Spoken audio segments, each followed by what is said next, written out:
नमस्कार मित्रों, मेरे प्यारे बच्चों, सुमन हिंदी क्लास में आपका हार्दिक स्वागत है। आप बिहार पुलिस, झारखंड पुलिस के प्री और मेंस एग्जाम में जो भी हिंदी आती है उसका पूरा सिलेबस यहाँ करवाया जाएगा और वो भी फ्री ऑफ कॉस्ट। आपको कोई पैसा नहीं देना है। पहले थ्योरी पढ़ाई जाएगी, फिर उससे संबंधित उसी चैप्टर से संबंधित महत्वपूर्ण प्रश्न करवाए जाएंगे। बस आपको क्या करना है, जैसे जिस चैप्टर की भी थ्योरी पढ़ाई जाएगी, तो जैसे मान लीजिए एक बार थ्योरी पढ़ाई गई तो आपको कमेंट्स करना है, ज़्यादा से ज़्यादा कमेंट्स करके ये बताना है कि और आपको उस चैप्टर से संबंधित क्या क्या पढ़ना है। तो इस प्रकार से आपका पूरा चैप्टर जो है, आपको जो कुछ भी आपके एग्जाम में आएगा पूरे चैप्टर पढ़ाए जाएंगे और उनसे संबंधित महत्वपूर्ण प्रश्न करवाए जाएंगे। तो हिंदी में हिंदी हो या कोई भी भाषा हो, देखो कोई भी भाषा जब हम पढ़ते हैं तो सबसे पहले हम क्या पढ़ते हैं, उसका अल्फाबेट जानते हैं किसी भी लैंग्वेज का। और हिंदी में भी सबसे पहले फिर हम क्या पढ़ेंगे, वर्णमाला। ये वर्णमाला क्या है? तो बच्चों, जब आपने विद्यालय जाना प्रारंभ किया होगा तो सबसे पहले आपने क्या पढ़ा होगा, छोटे आ से अनार, बड़े आ से आम, छोटी ई से इमली, बड़ी ई से ईख, का से कबूतर, खा से खरगोश। तो ये वर्णमाला जो है इसी का विस्तृत रूप है, इसी का बड़ा रूप है। तो हम आज देखेंगे हिंदी वर्णमाला। हिंदी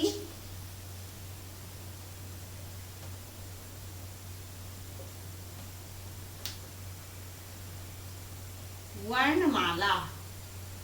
वर्णमाला,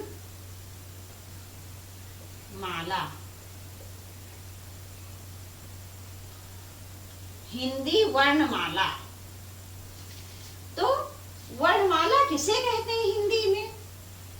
वर्णों या अक्षरों के व्यवस्थित क्रमबद्ध रूप को वर्णमाला कहते हैं। वर्ण क्या है? जैसे आ, ई, ऊ, का, खा, गा, घा, इसी को हम क्या कहते हैं? वर्णमाला, वर्ण कहते हैं और इसी को हम अक्षर कहते हैं। तो वर्णों या अक्षरों का जो व्यवस्थित रूप होता है, क्रमबद्ध रूप होता है, जिसको हम इंग्लिश में क्या कहते हैं? Serial wise. जैसे छोटे आ के बाद क्या आता है? बड़ा आ, फिर छोटी ई, फिर बड़ी ई। तो आ, ई, ऊ, री, इसी को क्रमबद्ध रूप जब हम एक क्रम से लिखते हैं, आ से लेके ज्ञ तक। कहाँ से? आ से लेके ज्ञ तक। तो इसी को हम वर्णमाला कहते हैं। तो ये वो हिंदी वर्णमाला क्या है? वर्णों या अक्षरों,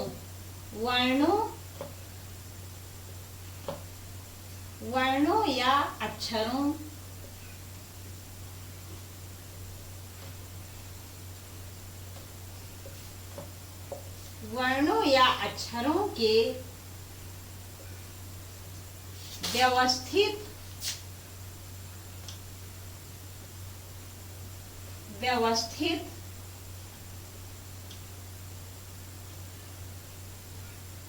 वर्णों या अक्षरों के व्यवस्थित क्रमबद्ध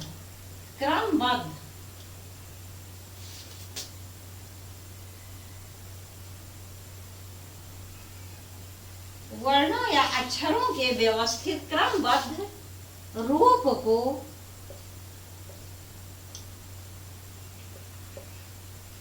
वर्णमाला कहते हैं। वर्णमाला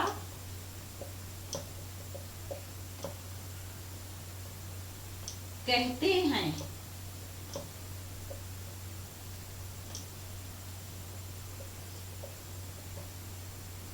तो वर्णमाला किसे कहते हैं? वर्णों या अक्षरों के व्यवस्थित क्रमबद्ध रूप को वर्णमाला कहते हैं।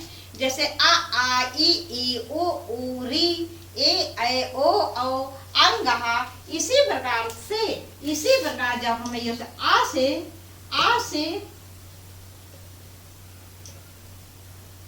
से ज्ञ तक,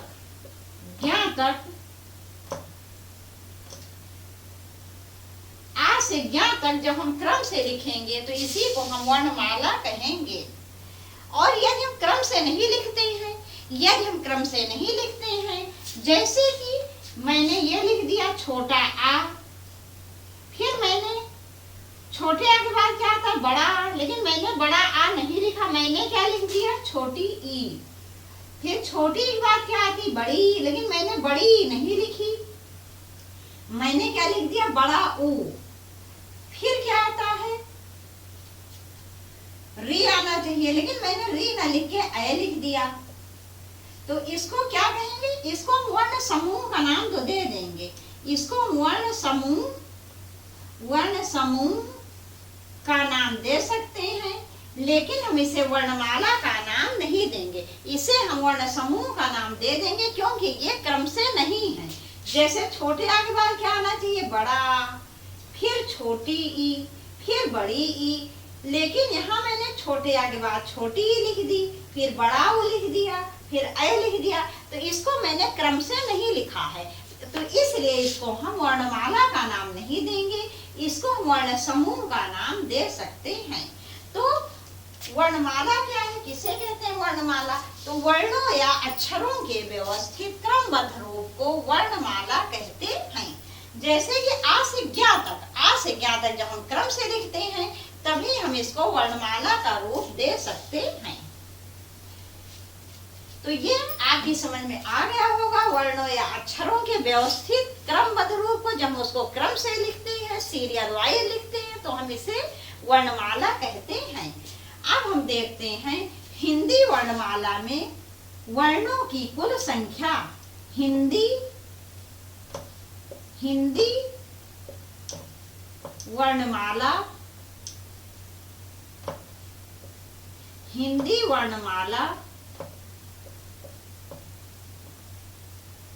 में वर्णों की हिंदी वर्णमाला में वर्णों की कुल संख्या, हिंदी वर्णमाला में वर्णों की कुल संख्या, हिंदी वर्णमाला में वर्णों की कुल संख्या, कितनी हिंदी वर्णमाला वर्णों की कुल संख्या, तो यह है 52। कितनी है 52। तो हिंदी वर्णमाला में वर्णों की कुल संख्या है 52। जब हिंदी वर्णमाला समाप्त हो जाएगी तो ये आपको पूरा पता चल जाएगा कि हिंदी वर्णमाला में वर्णों की कुल संख्या 52 कैसे है।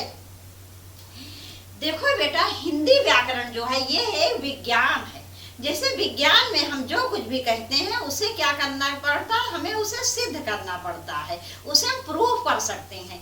उसी प्रकार से हिंदी में हम जो हिंदी व्याकरण में हम जो साहित्य में तो हमें याद करना पड़ता है, लेकिन हिंदी व्याकरण में हम जो कुछ भी कहते हैं उसे हम सिद्ध कर सकते हैं। इसलिए हिंदी व्याकरण जो है ये पूरा विज्ञान है। तो वर्णों या अक्षरों के व्यवस्थित क्रमबद्ध रूप को वर्णमाला कहते हैं, और हिंदी वर्णमाला में वर्णों की कुल संख्या है 52। अब आप इसका स्क्रीनशॉट ले लीजिए या आप इसको नोट कर लीजिए, फिर हम आगे बढ़ते हैं।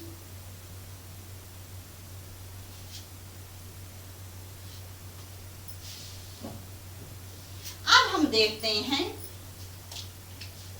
हिंदी वर्णमाला के भेद। अब हम देखते हैं हिंदी वर्णमाला के भेद।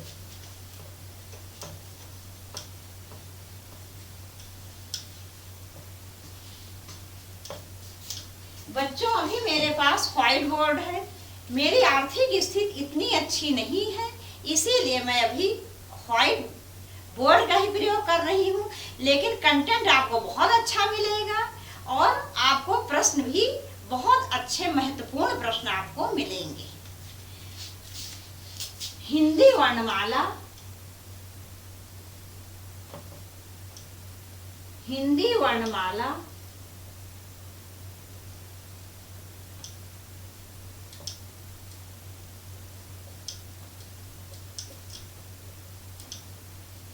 के भेद,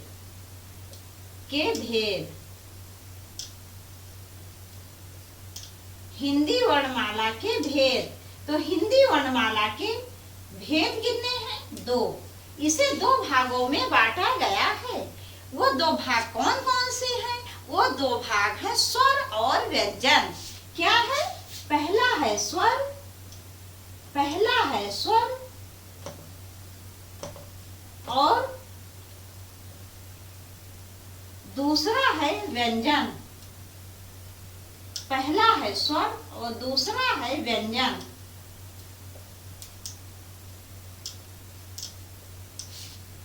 तो हिंदी वर्णमाला को दो भागों में बांटा गया है। पहला है स्वर और दूसरा है व्यंजन। देखो, जब हमारे यहाँ बहुत अच्छे अच्छे पकवान बनते हैं तो उन्हें भी हम व्यंजन का नाम देते हैं, लेकिन यहाँ हमें उससे कुछ लेना देना नहीं है। तो हिंदी वर्णमाला के कितने भेद हैं? इसे कितने भागों में बांटा गया? इसे दो भागों में बांटा गया है। पहला है स्वर और दूसरा व्यंजन। इस स्वर का एक उपनाम भी है। इस स्वर का एक उपनाम है। क्या है उपनाम? इस स्वर का उपनाम है अच, अच। और इस व्यंजन का भी एक उपनाम है। इसका भी एक उपनाम है। यह उपनाम है हल। ये उपनाम है हल। तो हिंदी वर्णमाला के दो भेद हैं। इसे दो भागों में बांटा गया। पहला स्वर और दूसरा व्यंजन। इस स्वर का एक उपनाम है अच और इस व्यंजन का भी एक उपनाम है क्या? हल। अब हम देखेंगे ये स्वर किसे कहते हैं। व्यंजन को हम बाद में देखेंगे, पहले हम देखेंगे स्वर किसे कहते हैं। स्वर किसे कहते हैं?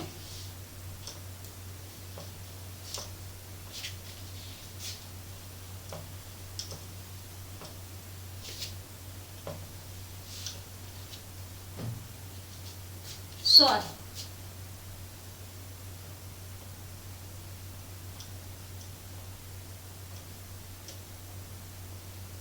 स्वर, स्वर किसे कहते हैं?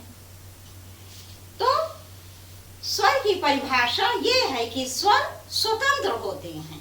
स्वर स्वतंत्र होते हैं।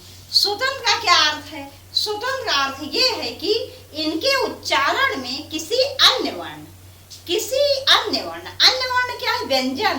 तो इनके उच्चारण में किसी अन्य वर्ण अर्थात व्यंजन की सहायता की कोई आवश्यकता नहीं होती है। स्वर स्वतंत्र होते हैं। इनके उच्चारण में किसी अन्य वर्ण क्या है? व्यंजन की सहायता की कोई आवश्यकता नहीं होती है। और यहाँ हम स्वर देख रहे हैं, लेकिन यहाँ हमें थोड़ा व्यंजन के बारे में भी जानना जरूरी है, क्योंकि व्यंजन क्या है? स्वर के ठीक उल्टे होते हैं। जैसे स्वर क्या होते हैं? स्वतंत्र होते हैं। इनके उच्चारण में किसी अन्य वर्ण अर्थात व्यंजन की सहायता की कोई आवश्यकता नहीं होती, लेकिन व्यंजन क्या है? परतंत्र होते हैं, पराधीन होते हैं। किसके? स्वर के। वो इस प्रकार से कि कोई व्यंजन ऐसा बना ही नहीं है जो बिना स्वर की सहायता के बोला जा सके, अर्थात प्रत्येक व्यंजन में कोई ना कोई स्वर अवश्य मिला होता है। तो पहले हम देख लेते हैं स्वर की परिभाषा। स्वर, स्वर स्वतंत्र होते हैं। स्वतंत्र, स्वर स्वतंत्र होते हैं। स्वर स्वतंत्र होते हैं। इनके उच्चारण इनके उच्चारण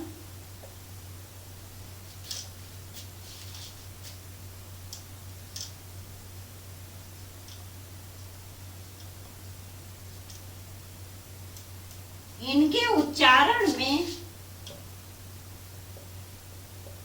किसी अन्य वर्ण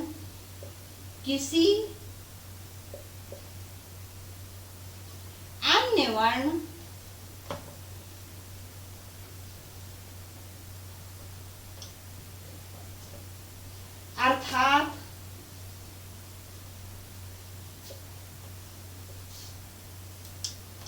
व्यंजन की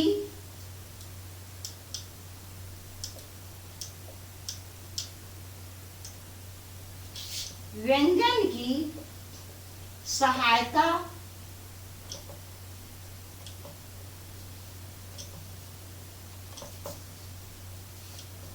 की कोई आवश्यकता नहीं होती, कोई आवश्यकता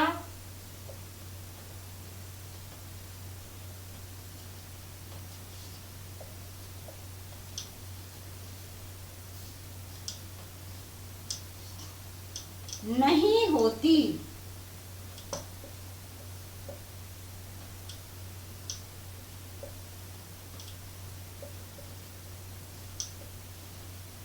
तो स्वर स्वतंत्र होते हैं, इनके उच्चारण में किसी अन्य वर्ण अर्थात व्यंजन की सहायता की कोई आवश्यकता नहीं होती।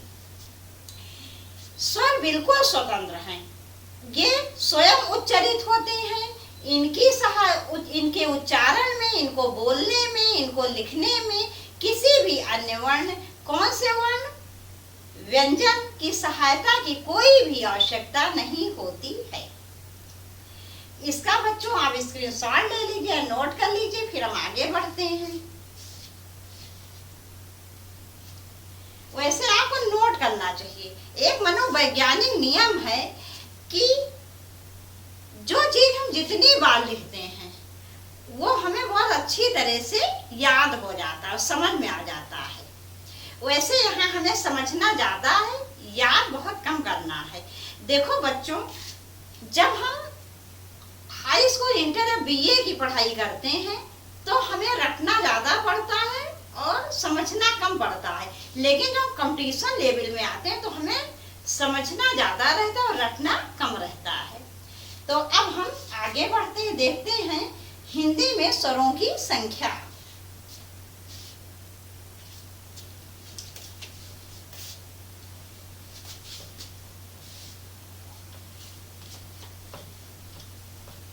हिंदी में स्वरों की संख्या।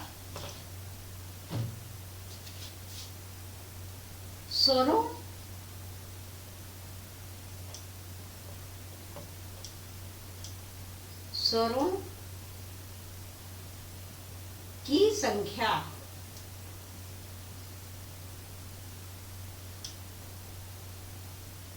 स्वरों की संख्या।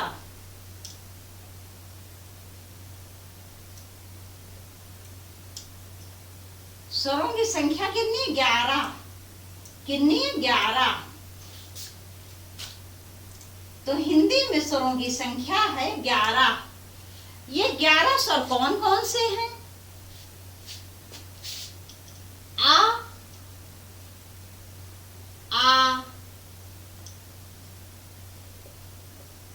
ई,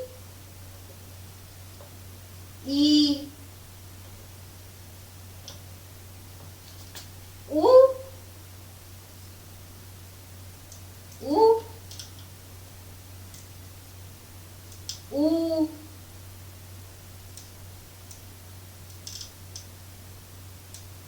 ऊ, री,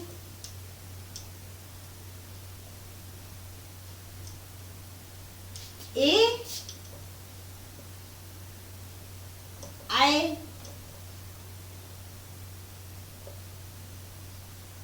ओ, आओ।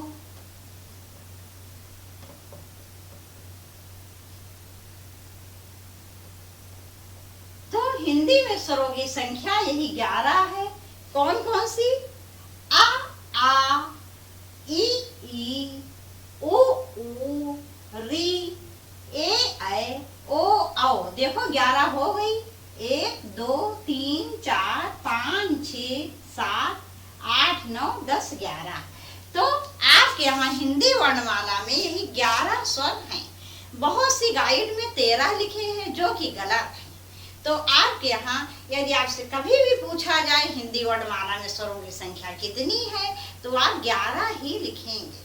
तो बच्चों अब यहीं पर ये वीडियो समाप्त कर रहे हैं और आप ज़्यादा कमेंट्स करिए और कमेंट्स में ये जरूर लिखिए कि आपको इससे आगे क्या पढ़ना है, इस वर्णमाला से संबंधित और थ्योरी पढ़नी है, कैसे पढ़ना है, क्या पढ़ना है, कमेंट्स में जरूर लिखिए। और आपको ये वीडियो कैसा लगा और ये वीडियो पसंद आया हो तो प्लीज लाइक करना ना भूलिए, वीडियो ज़्यादा शेयर करिए और चैनल को सब्सक्राइब कीजिए।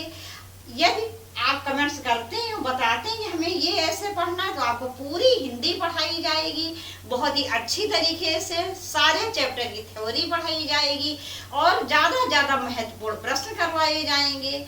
तो अब यहीं पर ये वीडियो समाप्त कर रहे हैं, आपसे जल्दी ही मिलेंगे बहुत अच्छे कंटेंट के साथ। तब तक के लिए नमस्कार।